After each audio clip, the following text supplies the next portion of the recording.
மட்டக்களப்பு மாவட்டம் மனித யான மோதலிலே உச்சக்கட்டத்திலே இருக்கிற ஒரு மாவட்டம் என்றதை அடிப்படையாக வைத்துக்கொண்டு நாங்கள் கேட்கறது வேற ஒன்றும் புதுசாக கேட்கல. மாவட்ட அபிவிருத்திகள் கூட்டத்தில் நீங்கள் வந்த நேரம் முணங்கிய அந்த விடயங்களை எப்போ நடைமுறைக்கு வரும்? நீங்கள் குறிப்பிட்டது போல மட்டக்களப்பு மாவட்டத்துக்கு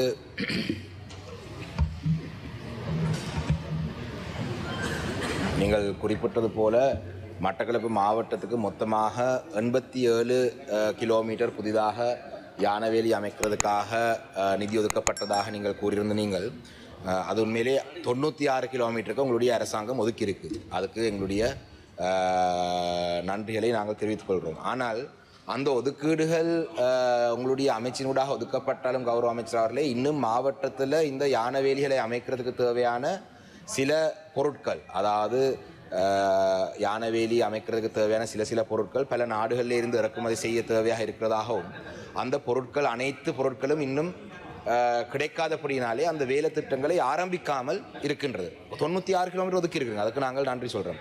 இரண்டாவது விடயம், கௌரவ அமைச்சர் மட்டக்களப்பு மாவட்டத்துக்கு கடந்த ஆண்டிலே வருகை தந்த பொழுது நாங்கள் உங்களிடம் முன்வைத்த கோரிக்கைகளுக்கு நீங்கள் அந்த இடத்துல இணக்கப்பாடு தெரிவித்திருந்த நீங்கள் புதிதாக சப் ஆஃபீஸ் அமைக்கிறது சம்பந்தமாக. ஆனால் இன்று உங்களுடைய பதிலே நீங்கள் போதிய அளவு இருக்கென்று குறிப்பிட்டிருக்கிறீர்கள். ஆனால் மாவட்ட மட்டத்திலே நடந்த விசேட அபிவிருத்திகள் கூட்டத்தில் நீங்கள் இணக்கப்பாடு தெரிவித்து நீங்கள் புதிதாக 5 சப் ஆஃபீஸ் உருவாக்குறது. அதே நேரத்திலே மட்டக்களப்பு மாவட்டத்திலே தேவையான வைல்ட் லைஃப் டிபார்ட்மெண்ட்டுக்கு தேவையான புதிதாக ஆளணியை அதிகரித்து அந்த ஆளணியை அதிகரித்து மட்டக்களப்பு தருவதாகவும், அப்படி இல்லாவிட்டால் கேஷுவல் பேசிஸ்லேயே கான்ட்ராக்ட் பேசிஸ்லேயே எடுக்கக்கூடியவர்களே எடுக்கலாம் என்றும் சொல்லப்பட்டது. ஆனால் கௌரவ அமைச்சர் அவர்களே, மட்டக்களப்பு மாவட்டத்திலே போரதீவு பெற்று பிரதேச செயலகத்துக்குள்ளே இந்த 96 கிலோமீட்டர்களில் 1 கிலோமீட்டர் கூட உள்வாங்கப்படவில்லை. அதையும் நாங்கள் ஒரு தேவையாக முன்வைத்திருந்தோம்.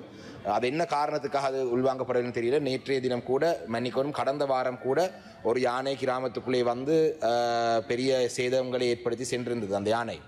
ஆனால் மட்டக்களப்பு மாவட்டத்தை பொறுத்தளவில் தற்பொழுது கௌரவ அமைச்சர்கள் நீங்கள் எங்களோட மாவட்ட அபிவிருத்தி கூட்டத்திலே சொன்ன விடயங்களையும் நடைமுறைக்கு கொண்டு வருவதிலே சிக்கல் இருக்குது. நீங்கள் அந்த புதிதாக வாகனங்கள் உங்களுக்கு கிடைத்திருக்கின்றது, சிங்கிள் கேப் மற்றும் டபுள் கேப். அதிலே எத்தனை மட்டக்களப்பு மாவட்டத்துக்கு ஒதுக்கப்பட்டிருக்கிற நாங்கள் கடந்த முறை எங்களுடைய வைல்ட் லைஃப் ஆஃபீஸர் சுரேஷிடம் வினாவிய பொழுது அவருக்கு அது தெரியாது என்று சொல்லியிருந்தார். மட்டக்களப்பு மாவட்டம் மனித யான மோதலிலே உச்சக்கட்டத்திலே இருக்கிற ஒரு மாவட்டம் என்றதை அடிப்படையாக வைத்துக்கொண்டு நாங்கள் கேட்கறது வேற ஒன்றும் புதுசாக கேட்கல. மாவட்ட அபிவிருத்திகள் கூட்டத்தில் நீங்கள் வந்த நேரம் முணங்கிய அந்த விடயங்களை எப்போ நடைமுறைக்கு வரும்?